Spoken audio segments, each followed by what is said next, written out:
¿Por qué Dios no perdona a Satanás y a los ángeles caídos? Si su misericordia en verdad dura para siempre, ¿por qué no hay una segunda oportunidad para ellos? ¿Por qué a seres humanos, llenos de fallas y pecado, se les ofrece gracia una y otra vez, mientras que aquellos seres radiantes son expulsados para siempre? Esta no es solo una pregunta teológica, es una mirada al diseño mismo de la creación. La respuesta abre una ventana a cómo la justicia, la libertad y la misericordia trabajan juntas en el mundo de Dios. La mayoría de las personas nunca nota que la Escritura habla en voz baja de ángeles encadenados, con juicio ya decretado, pero sin mención alguna de arrepentimiento. Entender por qué Dios no perdona a Satanás y a sus ángeles no trata solo sobre ellos. Revela algo asombroso sobre ti, sobre la naturaleza del libre albedrío y los secretos detrás de cómo funciona en verdad el juicio de Dios. Estás a punto de ver por qué la misma justicia que condenó a los ángeles magnificó la misericordia que salva a la humanidad, y cómo esto lo cambia todo. Entonces, ¿por qué Dios no perdona a Lucifer y a los ángeles caídos? Para responder a esto, tenemos que abrir el primer expediente en el tribunal del cielo, el registro de quien una vez fue llamado portador de luz. Su historia comienza en un esplendor tan absoluto que la sola idea del perdón parece impensable. Antes de que puedas comprender por qué no se le podía perdonar, primero debes ver lo que él era, porque la altura de su gloria mide la profundidad de su caída. La Escritura habla de él solo en fragmentos, pero juntos esos fragmentos forman el perfil de un ser como ningún otro en la creación. Era impecable en sabiduría, radiante en belleza, y ubicado entre los más altos del orden celestial. Su nombre era Lucifer, tomado de la antigua palabra para estrella de la mañana. Estaba cerca del trono como querubín protector, encargado de reflejar la gloria divina hacia la creación. Ezequiel 28, versículos 12 al 15, da la primera descripción. Dios dice de él que era perfecto en sabiduría y belleza, vestido con piedras preciosas, ubicado en el Edén, y sin mancha desde el día en que fue creado hasta que se halló maldad en él. Estos versículos son más que poesía.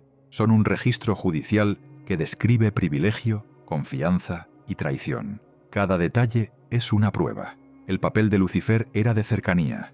Las piedras en ese pasaje, cornalina, topacio, esmeralda, son símbolos de acceso sagrado. Las mismas piedras que llevaba el sumo sacerdote de Israel al entrar en la presencia de Dios. Nos dicen que este ser estuvo donde la gloria era más brillante. Su función era servir, llevar la luz hacia afuera como un espejo viviente. Imagina eso por un momento. Todo el ser de Lucifer existía para reflejar, no para gobernar. La luz que portaba nunca fue suya. Job 38:7 recuerda que las estrellas del alba cantaban a coro cuando Dios echó los cimientos de la tierra. Entre ese coro, la voz de Lucifer lideraba la armonía. Cada movimiento de su voluntad era adoración. Caminar entre las piedras de fuego significa vivir dentro del conocimiento más claro de la verdad de Dios. Lucifer vivía allí. Sus pensamientos se formaban en la misma luz. Su entendimiento era perfecto.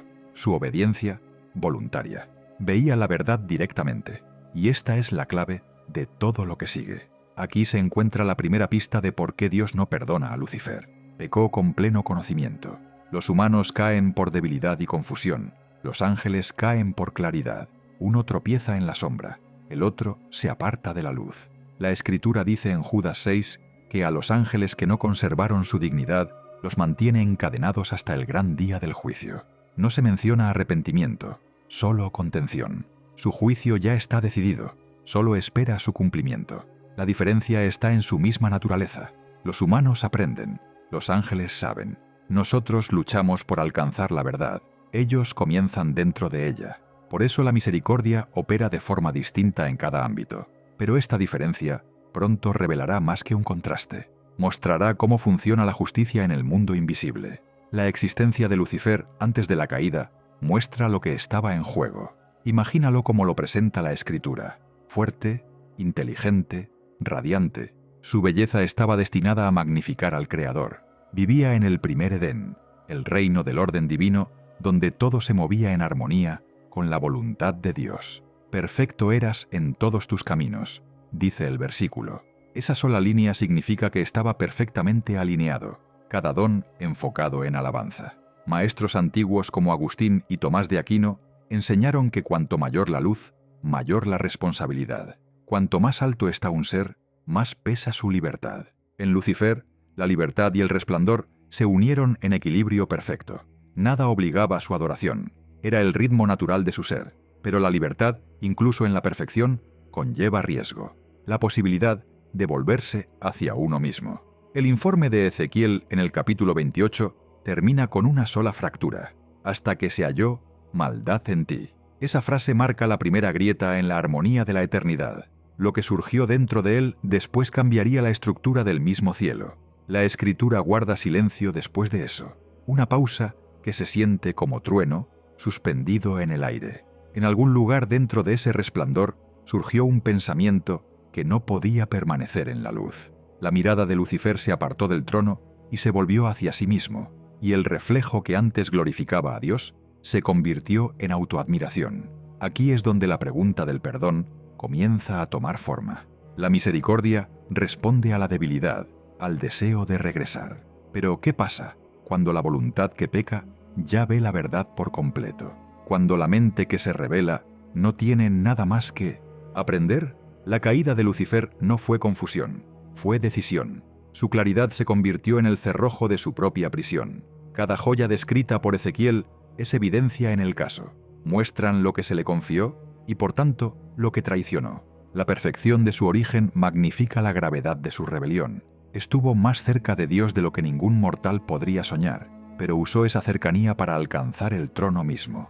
El Salmo 24 pregunta: ¿quién subirá al monte del Señor? El que tiene manos limpias y corazón puro. Lucifer una vez estuvo en ese monte santo. Sus manos eran limpias, su corazón puro. Cuando entró el orgullo, el portador de luz dejó de portar luz. La gloria que antes reflejaba a Dios se convirtió en la sombra del yo. En el registro celestial, ese momento marca la primera línea moral que se cruzó. Explica por qué el perdón no puede aplicarse de la misma forma.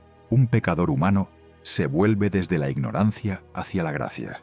Lucifer se volvió desde la comprensión perfecta hacia el orgullo. No hay camino de regreso desde ese tipo de claridad.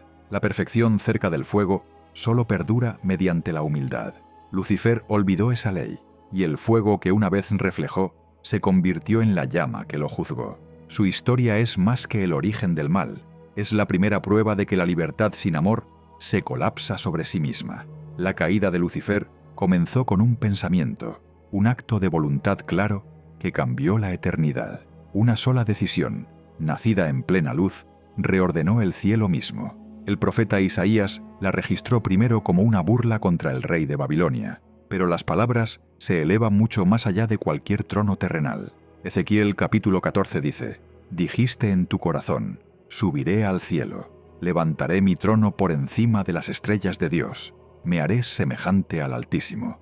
Los primeros creyentes entendieron que el orgullo humano de Babilonia era un eco del orgullo mayor de Lucifer, la primera inteligencia creada que pasó de la adoración a la ambición.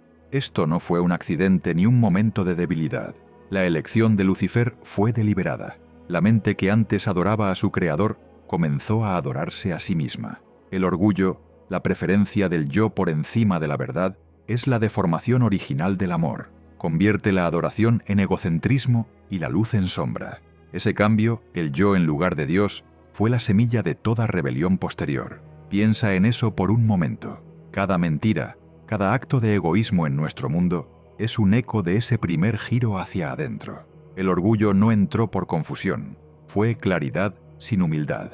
Para entender por qué este acto nunca pudo deshacerse, debemos mirar cómo piensan y eligen los ángeles. Agustín dijo que los ángeles ven la verdad directamente, no paso a paso como nosotros. Tomás de Aquino explicó que su primer acto moral fija su dirección para siempre, porque ven la verdad entera de una vez. En un solo instante eligen qué clase de ser serán.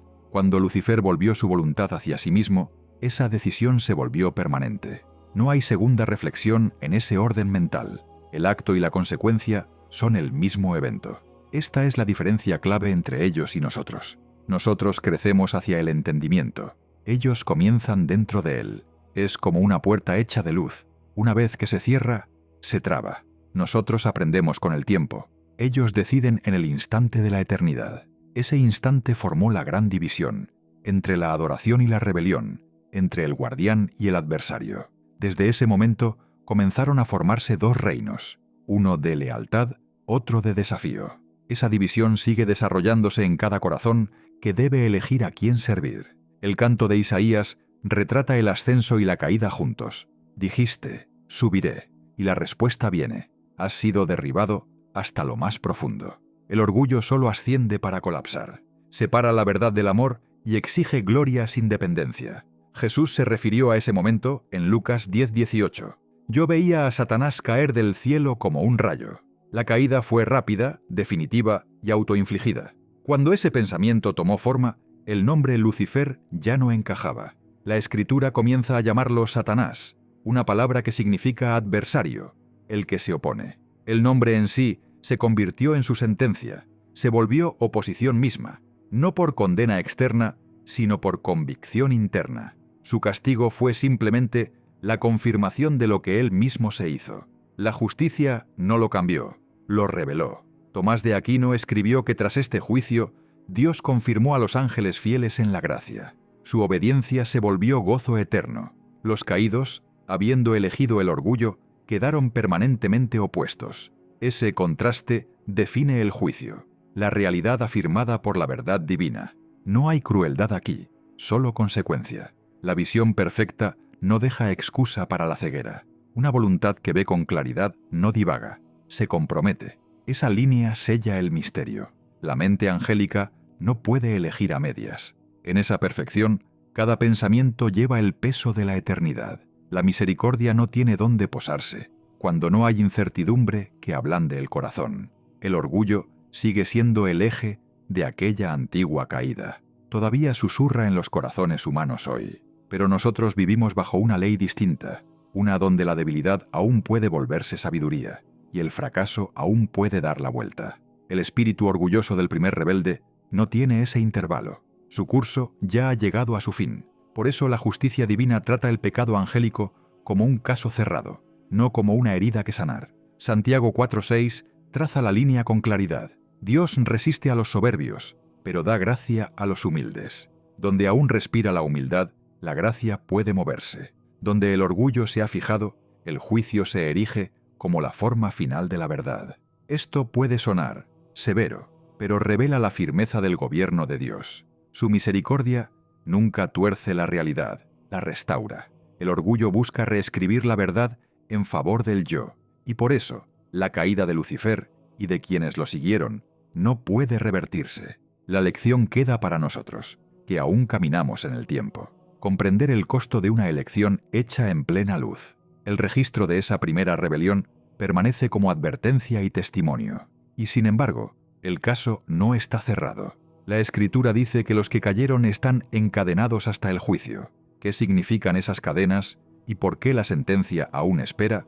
Es el siguiente expediente que abriremos. En el tribunal invisible, el registro permanece sellado en luz y silencio. El aire está quieto, como si esperara que el mazo cayera. El caso ahora pasa del motivo a la consecuencia. Después de la decisión de Lucifer, el registro describe lo que fue de él y de los que siguieron su ejemplo. El veredicto está escrito en 2 líneas breves que muchos lectores pasan por alto. Judas 6 dice: a los ángeles que no conservaron su dignidad, sino que abandonaron su propia morada, los ha mantenido bajo oscuridad, en prisiones eternas, para el juicio del gran día. Esto se refleja también en 2 Pedro capítulo 2. Dios no perdonó a los ángeles que pecaron, sino que los arrojó al Tártaro y los entregó a prisiones de oscuridad tenebrosa, donde están reservados para el juicio. Aquí, prisiones de oscuridad significa una restricción total bajo orden divina, y el juicio del gran día se refiere al ajuste final de cuentas morales ante el trono. Estos 2 versículos funcionan como el resumen legal del caso en curso en el cielo. El veredicto de la rebelión ha sido pronunciado, pero la sentencia espera su ejecución final. La palabra Tártaro significa el abismo más profundo, un lugar de detención bajo custodia divina, no el castigo final, sino la celda de espera del tribunal celestial. Es un lugar de contención, donde el juicio es seguro, pero aún no se ha completado. Esta imagen de confinamiento era familiar para los lectores judíos antiguos. En el libro de Enoc, un texto no canónico, seres celestiales llamados vigilantes descienden a la tierra, corrompen a la humanidad y son encadenados bajo las montañas hasta el juicio final. Judas cita directamente a Enoc, mostrando que su audiencia ya conocía esta historia. Pedro también refleja su lenguaje. Estos escritos no son escritura, pero revelan cómo los primeros creyentes entendían el trasfondo de las palabras de los apóstoles, un orden cósmico donde la ley divina rige incluso sobre los seres espirituales. Su significado es claro. Los ángeles caídos existen bajo custodia. Su movimiento está limitado, su libertad suspendida. Esta contención muestra que la justicia divina es deliberada y medida, nunca apresurada, nunca injusta. La mayoría de los lectores pasa por alto algo crucial aquí. La Escritura nunca menciona un altar de arrepentimiento para estos seres. No hay escena de confesión, ni oferta de perdón. La frase de Judas, reservados para juicio, describe contención bajo autoridad, no una súplica en proceso. Es como el silencio tras la salida del último testigo, la sala aún iluminada, el veredicto no dicho, pero ya decidido. El silencio no significa que la misericordia haya fallado, significa que la verdad ha terminado de hablar. La justicia espera porque el tiempo también forma parte de la rectitud. Cada pausa en el cielo tiene propósito. El libro de los Jubileos, otro texto antiguo, habla de un ser llamado Mastema, que pide a Dios permitir que parte del grupo caído siga activo para poner a prueba a la humanidad. Esta tradición refleja lo que la Escritura muestra después, la influencia limitada del adversario dentro de límites divinos. Permiso, no alianza. La correa pertenece al cielo. Eso demuestra que incluso la rebelión debe moverse dentro de los límites divinos. El grupo caído actúa solo donde el propósito de Dios lo permite. El mismo Dios que los encadenó también permite su presencia para probar la lealtad y exponer el engaño. Su restricción es tanto castigo como instrumento.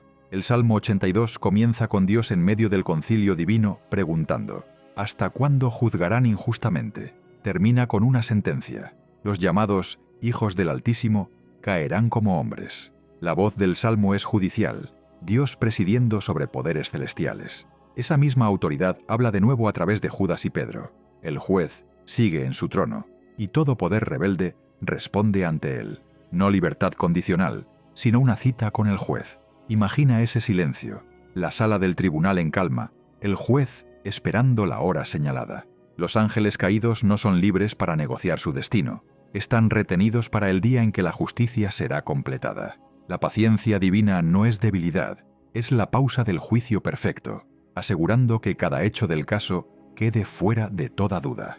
¿Sientes el peso de esa espera? La humanidad aún vive dentro del espacio abierto de la misericordia. Los ángeles rebeldes no. Su sentencia está sellada, su apelación expirada. Las cadenas de oscuridad prueban que la responsabilidad es real, desde el trono más alto hasta la profundidad más baja. Y sin embargo, una pregunta persiste en ese silencio. Si su veredicto está sellado, ¿por qué aún se les permite actuar? ¿Por qué su alcance aún toca nuestro mundo? El próximo expediente abre ese misterio, la razón por la que la cruz, que nos salva, no los alcanza a ellos. Cada caso en la Escritura llega a su punto de giro en la cruz. Es donde la misericordia y la justicia se encuentran sin confundirse. Pero cuando el expediente de los ángeles caídos llega a ese mismo punto, aparece un silencio sorprendente. La cruz está abierta hacia la humanidad y cerrada hacia ellos. Hebreos 2, versículos 14 al 17, lo explica con cuidadosa precisión. Así como los hijos participan de carne y sangre, él también participó de lo mismo. Ayuda a la descendencia de Abraham. Luego el texto añade una frase pequeña pero definitoria. No ayuda a los ángeles. Esa sola frase traza la línea entre dos reinos de redención. El Hijo entró en la historia de la creación por medio de la naturaleza humana. Al tomar carne, se convirtió en uno de nosotros. En la ley divina, la representación fluye a través de la naturaleza compartida. El mediador debe pertenecer a la familia que redime. Atanasio, el obispo del siglo IV en Alejandría, lo resumió con claridad. Lo que no ha asumido, no lo ha sanado. Dios asumió la naturaleza humana, no asumió la naturaleza angélica. La encarnación no es un principio abstracto extendido a toda la creación, es un descenso personal a la debilidad humana. Encarnación simplemente significa que Dios tomó carne y vida humanas, entrando por completo en nuestra condición. Piénsalo como una cadena de pertenencia. Jesús, el verdadero sumo sacerdote, entró en el santuario de nuestra existencia cargando sangre humana, dolor humano y obediencia humana. Su sacrificio cubre la naturaleza que él asumió. El perdón fluye a lo largo del puente del ser compartido. En resumen, la salvación sigue el parentesco. Él redime a quienes se volvió. Tomás de Aquino explicó más tarde que los ángeles, como espíritus puros, no podían ser restaurados por este mismo remedio. La cruz no reescribe una naturaleza que no puede arrepentirse, sana lo que puede ser curado. Hebreos continúa: le era necesario ser hecho semejante a sus hermanos en todo, para ser un sumo sacerdote misericordioso y fiel. El texto vincula la misericordia con la semejanza. Para salvar, Dios entró en nuestras limitaciones, probó el hambre, la tentación, el dolor y la muerte. Los espíritus caídos no comparten ninguna de estas condiciones. Su reino no tiene puerta para el arrepentimiento. Esa diferencia define el alcance de la gracia. Este límite no es crueldad, es coherencia. La historia humana se desarrolla en el tiempo, donde el cambio y el regreso son posibles. El orden angélico existe en conocimiento fijo, donde las decisiones no evolucionan. Para nosotros, la gracia es medicina. Para ellos, la justicia es verdad confirmada. La cruz revela esta precisión. Cada detalle de la salvación se ajusta a la naturaleza que rescata. Cuando el Verbo se hizo carne, se unió a nuestro polvo para que el polvo pudiera levantarse de nuevo. Y eso significa que tu misma humanidad es el recipiente que Él eligió para glorificar. Los ángeles, no atados a tal fragilidad, están fuera de esa economía de misericordia. Él tomó nuestra naturaleza, por eso toma nuestro caso. Imagina al Creador vistiendo la piel de su creación, de pie donde nosotros estamos. Esa verdad está en el centro de este misterio. A través de un cuerpo humano, elevado en la cruz, el Creador reescribió el veredicto para la humanidad y mostró a toda la creación cómo luce la obediencia perfecta. Efesios 3:10 dice que por medio de la Iglesia, la multiforme sabiduría de Dios se da a conocer a los principados y autoridades en los lugares celestiales. En otras palabras, la cruz no solo salvó, educó a la creación sobre cómo es el amor santo. Incluso los ángeles caídos ven esa sabiduría y reconocen su justicia. La cruz hace más que perdonar, enseña al universo. Prueba que la misericordia y la justicia no son opuestos, sino socios en la misma rectitud.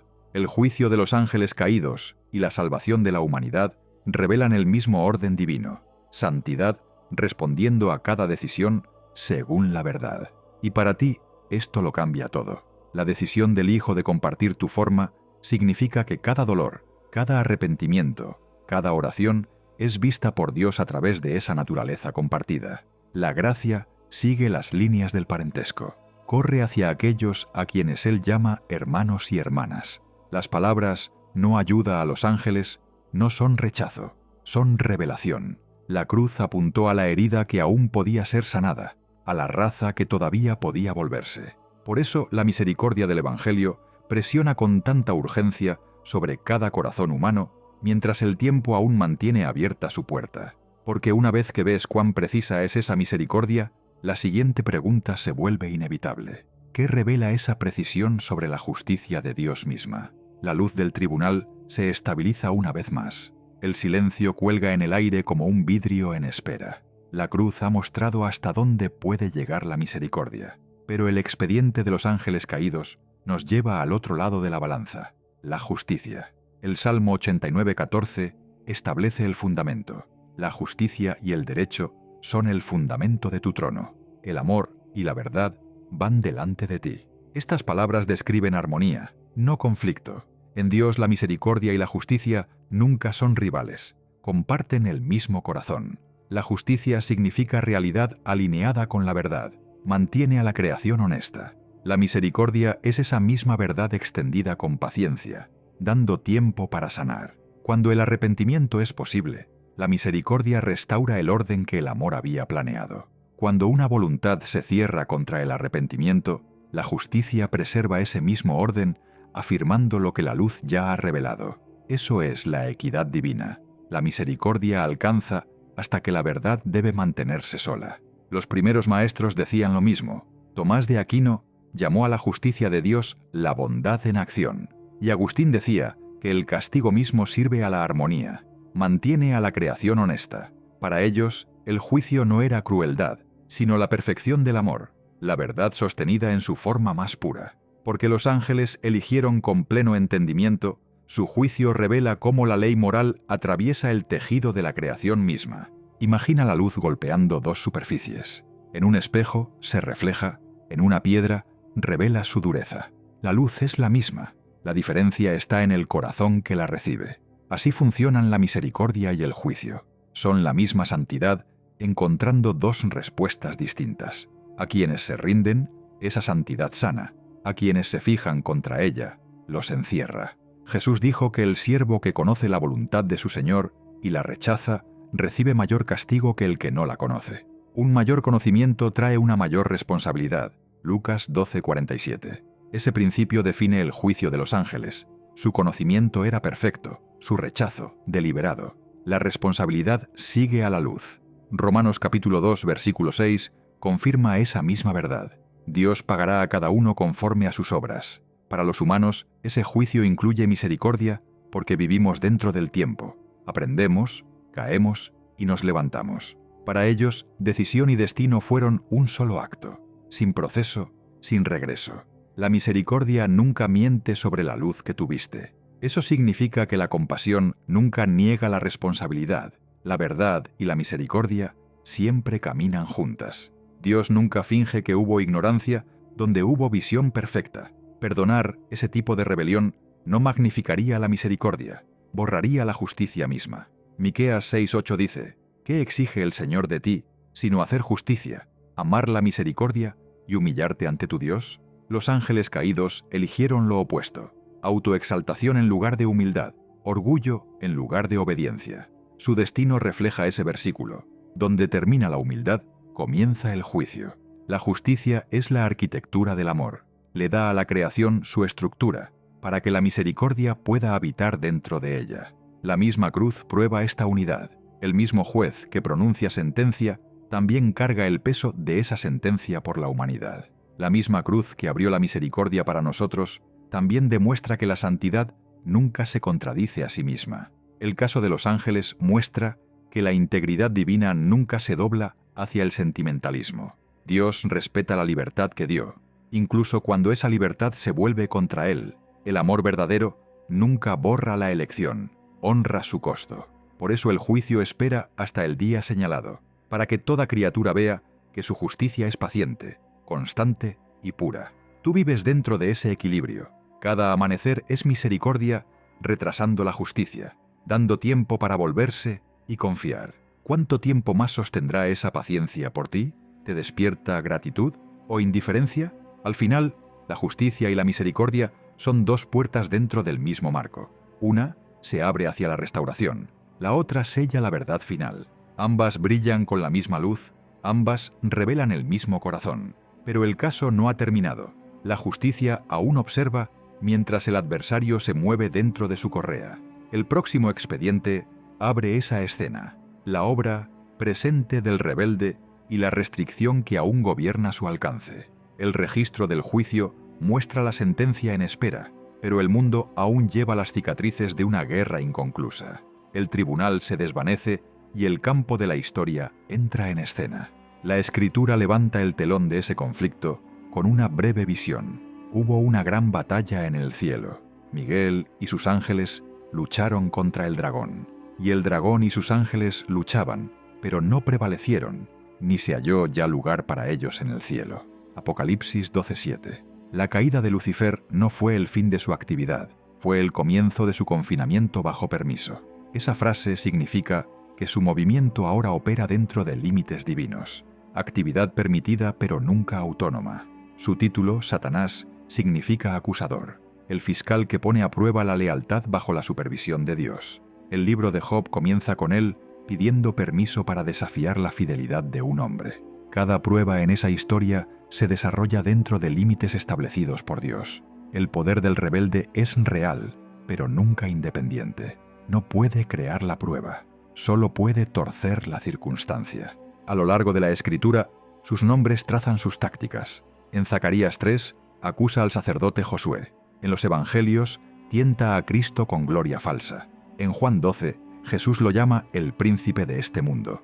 Ya siendo echado fuera, Pablo lo llama el Dios de este siglo, refiriéndose a la influencia detrás de sistemas engañosos. Su autoridad es temporal y derivada. Su alcance termina donde la voluntad del cielo traza la línea. Permiso no es perdón. Esa línea define toda esta escena. Su libertad corre sobre autoridad prestada. Esta restricción explica por qué la batalla continúa, pero no consume la creación. El mal ruge, pero ruge con tiempo prestado. La misma paciencia que le da a la humanidad espacio para arrepentirse, también limita el alcance del rebelde. Pedro advierte, su adversario el diablo ronda como león rugiente buscando a quien devorar. Pero el siguiente mandato es, resístanlo, firmes en la fe. La resistencia misma prueba que el control de Dios permanece. Si la rebelión estuviera sin freno, ninguna resistencia podría sostenerse. El calendario del Apocalipsis hace visible ese control. Apocalipsis describe ese periodo como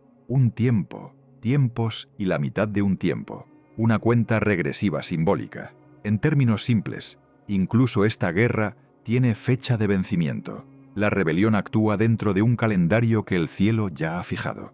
Dentro de ese espacio limitado, la acusación se convierte en el arma del adversario. Imita la justicia divina, pero la vacía de esperanza, susurrando que la culpa no puede ser perdonada. Pero cada acto de arrepentimiento lo desmiente. Cada confesión, cada regreso a la gracia expone la mentira. La victoria de Cristo ya ha sido declarada. Lo que queda es exposición, la prueba que revela qué corazones pertenecen a la luz. Los primeros creyentes llamaban a esta era el tiempo de la prueba. La fe era resistencia bajo presión, no comodidad en aislamiento. En cada bautismo se les preguntaba, ¿renuncias a Satanás y a todas sus obras? Convertirse significaba alistarse. Cada creyente que persevera se convierte en prueba viviente de que la correa del cielo aún sujeta. Apocalipsis 20:10 muestra dónde termina la historia, y el diablo que los engañaba fue arrojado al lago de fuego, y será atormentado día y noche por los siglos de los siglos. Esa línea cierra el expediente. La correa llega a su fin y el permiso expira en juicio. Por ahora, la actividad del adversario sirve a una misericordia severa. Sus pruebas sacan a la luz el orgullo y sus acusaciones llevan al humilde de regreso a la cruz. Ese es el gran giro de esta historia. Incluso el mal, cercado por la voluntad divina, termina sirviendo como prueba de justicia. La correa misma es gracia disfrazada de guerra. ¿Ves el diseño? El Dios que limita el caos también lo usa para refinar la confianza. Cada pregunta sin respuesta y cada tentación resistida se convierten en evidencia de que el juez aún gobierna el campo. El campo de batalla es público, pero la correa es el secreto. Cada aparente victoria de la oscuridad aún avanza la redención, hasta el día en que el permiso termine y la justicia diga su última palabra. Y cuando suene ese veredicto, el campo de batalla se convertirá nuevamente en tribunal. Pero esta vez, la humanidad no solo estará en juicio, estará al lado del juez. Ahí se abre el próximo expediente. El expediente hasta ahora ha abarcado el cielo y la tierra, la rebelión de Lucifer, las cadenas de restricción, el alcance de la cruz. Pero ahora la Escritura reabre el caso y añade un nombre que no esperábamos, el nuestro. Pablo escribe en 1 Corintios 6:3, ¿no saben que juzgaremos a los ángeles? Es una de las frases más sorprendentes del Nuevo Testamento. El tribunal que parecía sellado de pronto se expande, y la humanidad redimida es llamada a estar al lado del juez. En la Escritura, juzgar significa compartir el veredicto de Dios, afirmar su justicia y dar testimonio de que sus caminos son rectos. No se trata de venganza, es participación. Aquellos que han recibido misericordia se convierten en prueba viviente de que la misericordia produce justicia. Pablo llama a esta participación coherencia, los redimidos reinando con Cristo como parte de su orden restaurado. Esto significa que la historia que comenzó con rebelión termina con restauración, a través de las mismas criaturas que una vez fueron tentadas a caer. La humanidad, antes engañada por la serpiente, se convierte en el instrumento por medio del cual se confirma la justicia de Dios. El eco del tribunal regresa al Edén. Lo que el orgullo rompió, la fidelidad repara. 2 Timoteo 2:12 dice: si perseveramos, también reinaremos con él. Cada acto de perseverancia es entrenamiento para ese día. El arrepentimiento no solo es sanidad, es preparación para la autoridad. Los primeros maestros cristianos veían este llamado como don y como carga. Reinar con Cristo significa compartir su mente, justicia unida con misericordia, autoridad vestida de humildad. Atanasio escribió que la salvación restaura la imagen de Dios en la humanidad, formando seres capaces de juzgar sin orgullo y de amar sin debilidad. La transformación del creyente es la evidencia de que la justicia divina puede habitar en corazones humanos. No eres una pieza pasiva, estás siendo preparado para juzgar. El acusador una vez gobernó mediante la vergüenza. Ahora los perdonados se levantan como testimonio de que la gracia triunfa sobre la acusación. Lo que comenzó como una fiscalía termina como una alianza. Piensa en lo que eso significa para tu propia vida. Cada decisión de perdonar, cada acto honesto, cada rechazo al orgullo, ya es un pequeño veredicto anticipado. Cada elección ensaya la declaración final de que la ley de Dios es buena. Estás practicando para el momento en que la verdad hablará a través de ti sin vacilación. Cambia eso tu visión de las luchas que enfrentas hoy. Si los que perseveran estarán un día al lado del juez, entonces cada momento de fidelidad se convierte en evidencia para ese tribunal futuro. Cada prueba soportada con confianza escribe otra línea en el expediente de la redención. Los primeros creyentes llamaban a este proceso santificación, el lento entrenamiento de la conciencia para pensar con Dios. Se veían a sí mismos como testigos, siendo preparados para dar testimonio. Su perseverancia en la debilidad servía como contrainterrogatorio frente a las acusaciones del mal. Sus vidas respondían al orgullo, con la prueba viva de la gracia. Filipenses 1:6 promete: el que comenzó en ustedes la buena obra, la perfeccionará hasta el día de Cristo Jesús. La misma mano que cargó la cruz, ahora escribe tu nombre en el expediente. Cada temporada de prueba, cada arrepentimiento, cada regreso, está formando a un testigo que un día estará en ese tribunal final. Esta revelación cierra el círculo de la historia. El juicio de los ángeles no será un acto de venganza, será la culminación de la obra de la misericordia, el momento en que la humanidad transformada se convierte en evidencia de que la redención ha logrado lo que la rebelión negó. El expediente que comenzó con el orgullo de Lucifer ahora se mueve hacia su veredicto, el momento en que la justicia y la adoración se encuentran. El expediente final se abre en silencio. Cada argumento ha sido expuesto, cada testigo escuchado. Entonces, la visión de Juan pronuncia un último decreto. El diablo que los engañaba fue arrojado al lago de fuego, donde estaban la bestia y el falso profeta, y serán atormentados día y noche por los siglos de los siglos. Apocalipsis 20:10. El tribunal del cielo llega a su conclusión. El juicio no es aquí un debate, es una declaración. La escena es absoluta, y sin embargo, no suena cruel, suena completa. La rebelión que comenzó en el orgullo termina en justicia. Cada engaño encuentra su respuesta, y la rebeldía cede ante el reconocimiento. El universo vuelve al orden y el carácter del juez queda vindicado ante cada rincón de la creación. Aquí es donde la historia del libre albedrío encuentra su resolución. Los ángeles que pecaron en plena luz reciben el desenlace que eligieron. La justicia confirma la verdad. La misericordia restaura lo que aún puede regresar. El mismo trono que pronuncia juicio ahora irradia paz. Cuando la visión de Juan pasa del fuego a la luz, ve lo que viene después de la justicia. Vi un cielo nuevo y una tierra nueva. La vieja creación, marcada por la rebelión, pasa. Dios habita con su pueblo, y Él enjugará toda lágrima de sus ojos. Apocalipsis 21. La muerte y el lamento pierden su vocabulario. Lo que sigue al juicio no es temor, es restauración.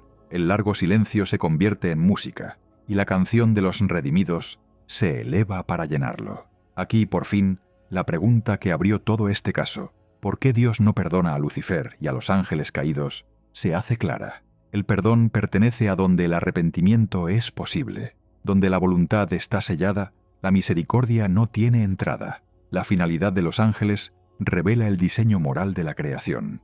El amor no puede anular la libertad, y la libertad conlleva su propio peso eterno. Su conocimiento sin arrepentimiento encontró la justicia. Nuestra debilidad arrepentida encontró la misericordia a través de la cruz. La severidad del juicio hace que la ternura de la redención brille con más fuerza. Los primeros creyentes cantaban esta verdad en sus reuniones. Un himno antiguo de las Odas de Salomón termina así: al que está sentado en el trono y al Cordero, bendición y honor por los siglos. Ellos entendían que la victoria de Dios no es solo su vindicación, es la sanidad del mundo. Toda voz, humana y angélica, un día confesará que su gobierno es justo, y aún los vencidos se inclinarán ante la verdad que un día negaron. Cuando el caso se cierra, comienza la adoración. Esa es la simetría de la justicia divina. El veredicto se convierte en la primera nota del canto. La luz que una vez expuso la rebelión ahora llena los cielos de armonía. Cada alma redimida se vuelve parte del coro que declara que el juez es bueno y que su misericordia es para siempre. Ahora el misterio está completo.